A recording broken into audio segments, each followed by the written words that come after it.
Hi friends, welcome to Teammate Getty's Education. Let's see the first question. A DC voltmeter has a sensitivity of, is given that sensitivity equal to 1000 ohm per volt when it measures half of the full scale in 100 volts. That is, the DC voltmeter full scale is 100 volts. That is, DC voltmeter full scale is 100 volts. If it measures half scale, what is the current through that voltmeter? What is the current through the voltmeter? Okay, so simple that it is given that the voltmeter has a full scale of 100 volts and has a sensitivity of 1000. Okay, so DC voltmeter has a 1000 volts, sensitivity is 1000 ohm per volt. And what is the half scale current rating of that voltmeter? Okay, so if I know the sensitivity of the DC voltmeter, how can I find the full scale current rating of the DC voltmeter? How can I find the full scale reading of the DC voltmeter?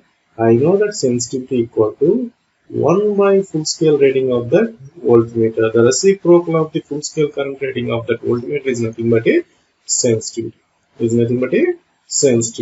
So the sensitivity, the current flowing through that voltmeter is, the full scale current flowing through that voltmeter is 1 by 1000.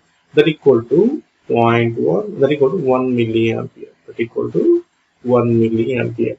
Okay. Now I know the full scale current rating of that voltmeter is 1 milliampere. At half scale, how much? At half scale is 0.5 milliampere. 0.5 milliampere. 0.5 milliampere. Okay. So simply here the sensitivity of the DC voltmeter is inversely, that is reciprocal of the current flowing through the full scale current flowing through the voltmeter. Okay, if you know this thing, then the answer is simple. Let's do the next question. Let's see the next question. He asked that the Kelvin double bridge is the best suited for the measurement of. So it is best suited for the measurement of inductance. Does not come to Kelvin's double bridge. You can neglect that. Capacitance, it does not come. High resistance is Mechner loss of discharge method. So here also it will not come. So low resistance is the best suited for the Kelvin's double bridge. Okay. So here once you revise the what are the bridges that are used for the measurement of inductance. Okay, and which bridge has high Q coil and which bridge has a low Q coil. Okay, and again you see what are the different types of bridges that used for the measurement of capacitance and which type of bridge is used for the measurement of frequency, and what are the different type of resistance. What are the different type of bridges for the measurement of resistance. Okay, so which resistance has a 3 terminals, that is high resistance, low resistance and medium resistance. Which resistance has a 3 terminal resistance and which resistance has a 4 terminal resistance, and guard terminal is used in which resistance, and 4 terminal resistance is a watt resistance, and in the 4 terminals the 2 terminals, which 2 terminals used for the voltmeter and which 2 terminal used for the ammeter. Okay, so you see all these things. Okay, once revise. Okay, let's see the next question. So let's see the next question. What he asked that the regulation of the transformer in which ohmic loss is 1% of the output and reactance drop is 5% of the voltage when operating at 0.8 power factor lagging. So I know that percentage regulation equal to percentage resistance cos phi plus for lagging power factor percentage reactance sin phi. Okay, and I know very well if cos phi is 0.8, sin phi is 0.6. So we have solved many problems in our BTech. Okay, cos phi is 0.8, sin phi is 0.6, and ohmic loss is nothing but a percentage resistance. 1% of the output means that is percentage resistance is 1%. Okay, So percentage resistance equal to percentage full load copper loss. Percentage resistance equal to full load copper loss. Okay, and this is 1 into 0.8, and percentage reactance is given as 5%. So 0.8 plus 3, that equal to 3.8% is the answer. So I am asking one question. This is the voltage regulation curve. If you see here, this is the voltage regulation, and this is unity power factor, and this is 0.8, and this is 0.6, and this is 0.8, and this is 0.6, and this is lagging power factor, and this is a leading power factor. If you see the voltage regulation curve, and this is something voltage regulation curve. Okay, so the maximum regulation is possible at lagging power factor nearer to the 0.8. So you can see here nearer to the 0.2, 0.1. So 0.8, 0.6, 0.4, 0.2. So near the 0.2. Okay, so maximum regulation is possible around 0.2 at something lagging power factor. You can see here voltage regulation at unity power factor. What this represents? What this represents? So what this represents? Okay, so what is this represent? Voltage regulation at unity power factor. Let's check it. So percentage regulation equal to percentage resistance into unity power factor. When cos phi is 1, what happens? Sin phi is 0. So percentage regulation at unity power factor is a percentage copper loss. So what this represent? What this represents? So what this represents? So what this represents? So this represents percentage resistance, that represent percentage full load copper loss. In exam, he will ask the voltage. He will give the voltage regulation curve. He will give the voltage regulation curve at this point. He gives some value, that is this value is 3%. So its value is 3%. What is it meant by 3%? Means it is a percentage full load copper loss. What is that? It is a percentage full load copper loss. Okay, and another thing is voltage regulation. You can see here the voltage regulation may be positive. Here you can see here it is 0. So you can see here the voltage regulation is 0 here, and voltage regulation is negative in this part, and voltage regulation is positive in this part, and the voltage regulation may be positive or negative or 0 at leading power factors. Voltage regulation is positive or negative or 0 at leading power factor, and voltage regulation is positive at lagging power factor. Voltage regulation is positive at lagging power factor. You can observe here. You can simply observe. This is the voltage regulation curve. This is voltage regulation curve. So from unit, this is unity power factor. At unity power factor is percentage voltage. What is this line indicates? At unity power factor, this is a percentage full load copper loss. And you can see here from this it goes to negative. This is 1, and this is positive, and this is negative. Okay, so the voltage regulation may be positive, negative, and 0 at leading power factor. So voltage regulation is always constant at lagging power factor. At lagging power factor. So then this may be asked. This may be asked. Okay. So what are the possible questions? Also, I am telling here. Right. Okay. Let's see the next question.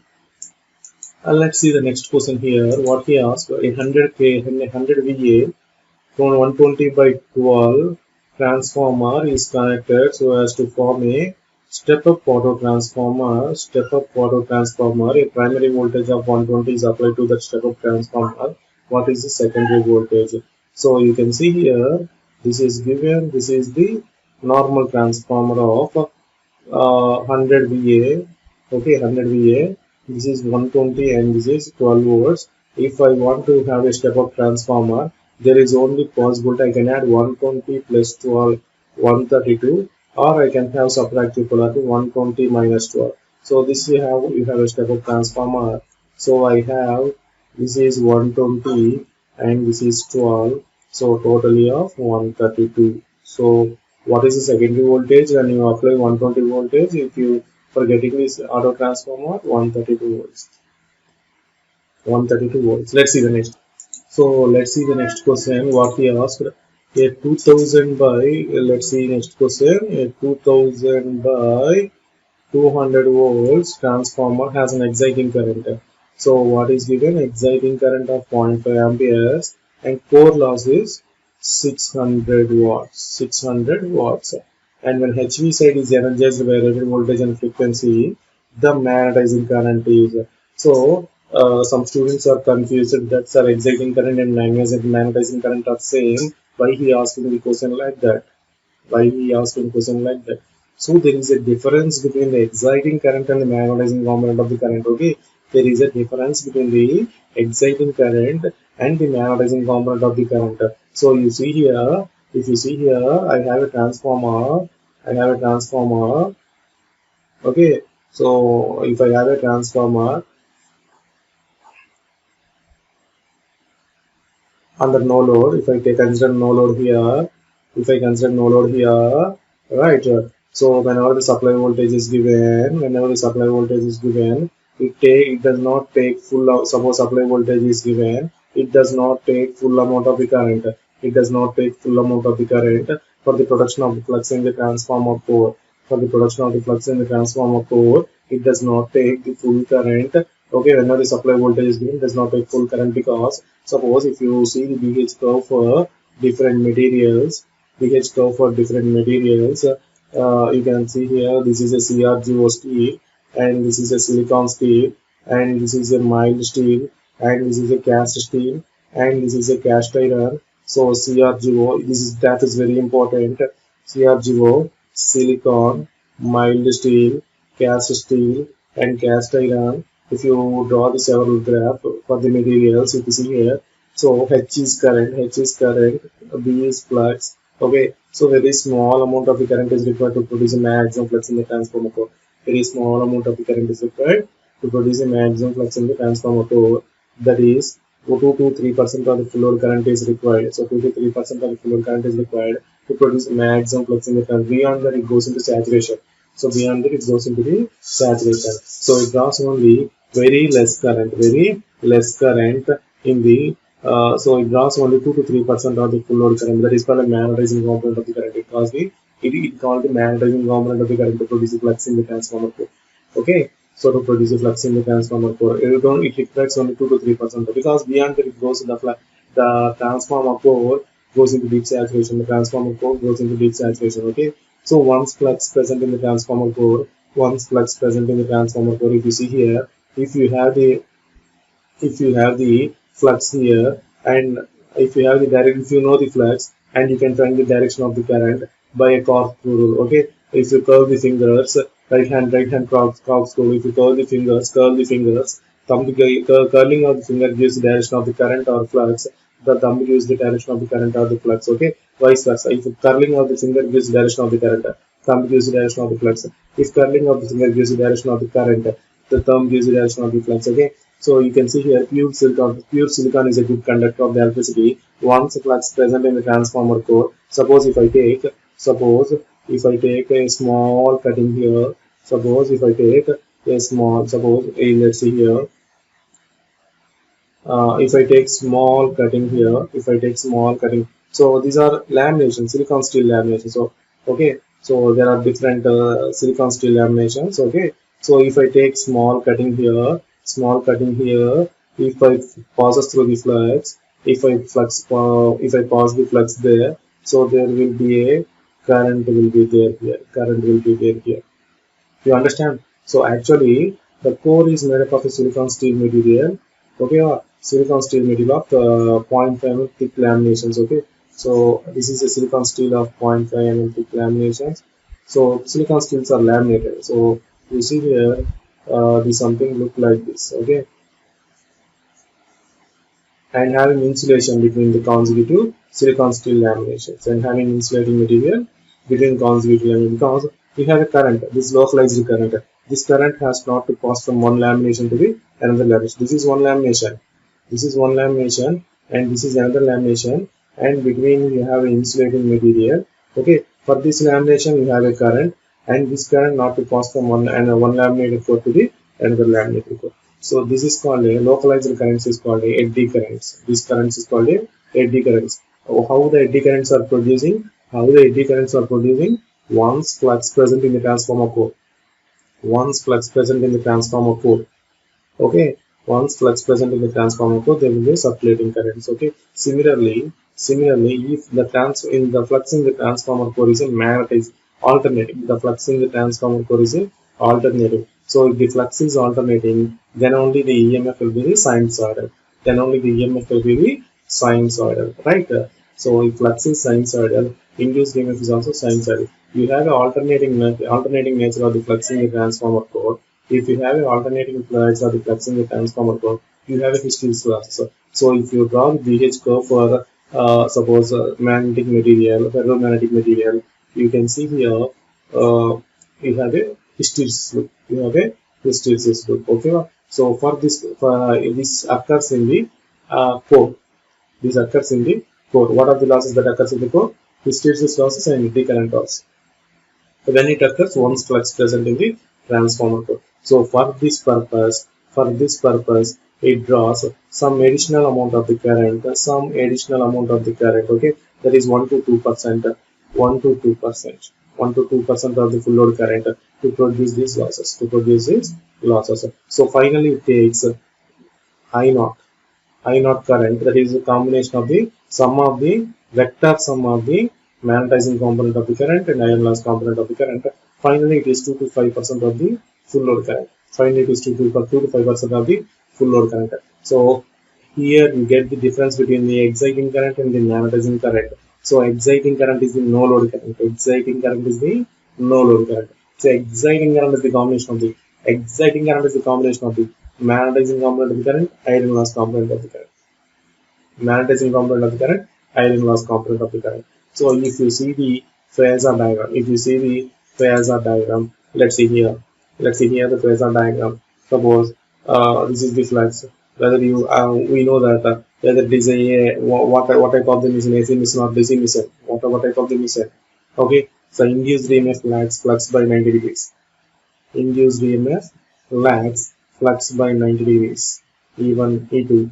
So this vector's difference due to the number of turns in primary and secondary. You see here the supply voltage. The supply voltage is like this. Why? Because we have 180 degrees to satisfy lens. So while coming another any question, I will explain why the supply voltage is 180 degrees. Okay. So if you see here, the magnetizing component of the current is to produce the flux in the transformer core. The magnetizing component of the current is to produce the flux in the transformer core. So it gives the vertical component is iron loss component of the current. The combination it will give no load current or exciting current. No load current or exciting current. So what is I naught here? This is a no load current. What is this? No load current, right? So if you see here, this is what is the no load. What is the angle between the no load current and supply voltage? That is a phi naught, no load power factor. So what is a no load power? So you see here, no load power equal to V I naught cos phi naught. So no load power is V I naught cos phi naught. So where you see here I naught cos phi naught. What is I naught cos phi naught? So you see here IW equal to I naught cos phi naught. IW equal to I naught cos phi naught. I magnetizing component of current equal to I naught sin phi naught. Okay. So finally I naught equal to root of I magnetizing component of the current, iron loss of the current, iron loss component of the current. Okay. So you see here, what is the question given? 6,600 watts power equal to V I naught cos phi naught. So it is a 600 watts and 2000 volt is supplied. So 2000 volt is I have supplied. So 2000 volt I am supplied. So I know exciting current. Let's take I naught cos phi naught. So it is of I naught cos phi naught equal to 6 by 20, that equal to 3 by 10, that equal to 0.3. Okay. And I know exciting current. Exciting current is nothing but a no load current is given 0.5. I naught equal to 0.5. Okay. So I naught equal to 0.5. I know that I naught square equal to I naught cos I naught square equal to I magnetizing square plus IW square. From this I naught square equal to I magnetizing square by IW square. Okay, so from this I naught square equal to I magnetizing component of current is I naught sine phi naught whole square plus I naught cos phi naught whole square. So I naught square is 0.5 square minus I naught cos phi naught square is how much? I naught cos phi naught is 0.3 square equal to I naught sine phi naught whole square. So 5 square 25 minus 9 16. Okay, 16 that is 0.4. 0.4 whole square. I naught sine phi naught whole square that equal to, you see here, I naught sine phi naught is 0.4. 0.4. So what is I naught sine phi naught? That equal to magnetizing component of the current. That equal to magnetizing component of the current. So hope you understand. So what is the answer here? What is the answer here? 0.4 amperes. 0.4 amperes. So if you know the basic concept very well, then you can answer any problem. Then you can answer any problem. Okay, let's see the next question. So what is the question here? A cumulative compound in a DC motor runs at 1500 RPM on full load. Okay, on full load, its series field is short circuited. What is speed? So we know that speed is proportional to the inversely proportional to the flux. N is proportional to EV by 5. We know that. So speed is proportional to the flux for cumulative compound. So we know that very well. In cumulative compound, series flux aids shunt flux. For differentially compound, this is cumulative. For differentially compound, phi equal to series flux opposes the shunt flux. Series flux opposes the shunt flux. Okay. So for cumulative compound, series flux aids the shunt flux. For differentially compound, series flux opposes shunt flux. So what happens if series flux is short circuited? If series flux is short circuited, initially it is a 2 millivapors. If it is of reduced to 1 millivapor, so flux is reduced. Flux is reduced means speed is increases. So answer B is correct. Answer B is the correct. Okay. Let's see the next question. So let's see the next question. What is given? The speed control of the DC shunt motor in both directions can be obtained. In both directions can be obtained by which method? Ward-Leonard method. Which method? Ward-Leonard method. Both direction means that is you get speed less than rated speed, speed less than rated speed, and speed greater than rated speed. So I can get both these in Ward-Leonard method. Let's see the next question here. So let's see the next question. A DC shunt motor is running at a 1200 RPM and excited with a 220 volts, neglecting losses and saturation. The speed of the motor when connected to the 175 DC supply. The speed of the motor when connected to the 175 DC supply. I know very well about that. You know very well about that. N equal to EV by 5. So for motor, N equal to V minus IA or A by 5. So in question, he is given that very important, that neglecting losses. Neglecting losses means he does not mention about the rotational losses and core losses and copper losses. So this will be the 0. Copper loss is also 0. So N is proportional to V by 5. Okay, so flux is proportional to the field current. So N1 by N2 equal to V1 by V2 equal to IF2 by IF1. For shunt motor, IF1 equal to V by RF1. IF equal to supply voltage by RF1.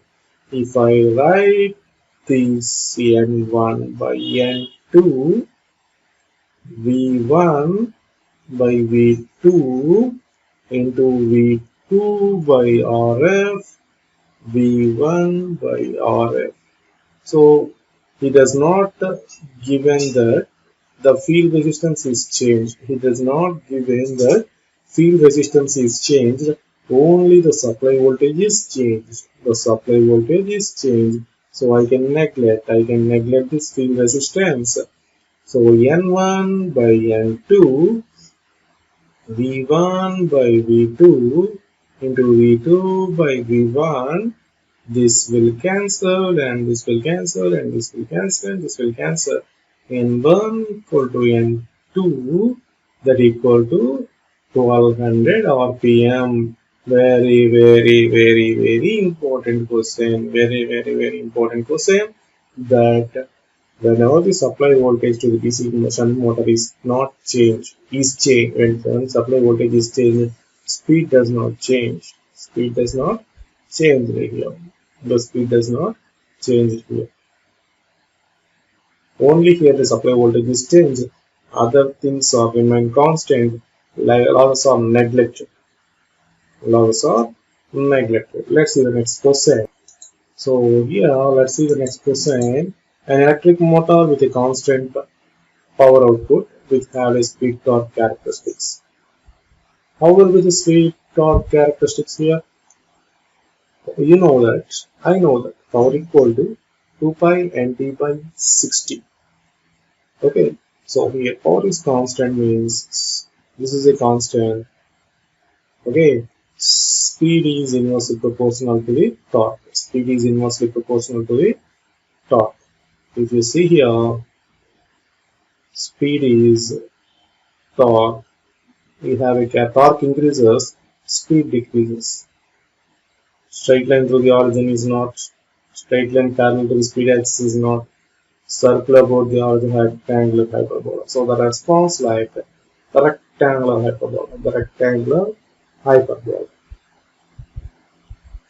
Okay, so you can see here this is a constant power. Constant power. So you have another characteristic, the constant torque characteristics. Constant torque characteristics. Let draw another thing here. Let I draw torque here, I draw speed here. If speed increases, torque decreases. Speed increases, speed going on increase, torque is decreasing. Okay, torque is decreasing. So let like this the graph. Okay, if I have a constant torque. So if you see here, torque is constant. Torque is constant. What happens to speed?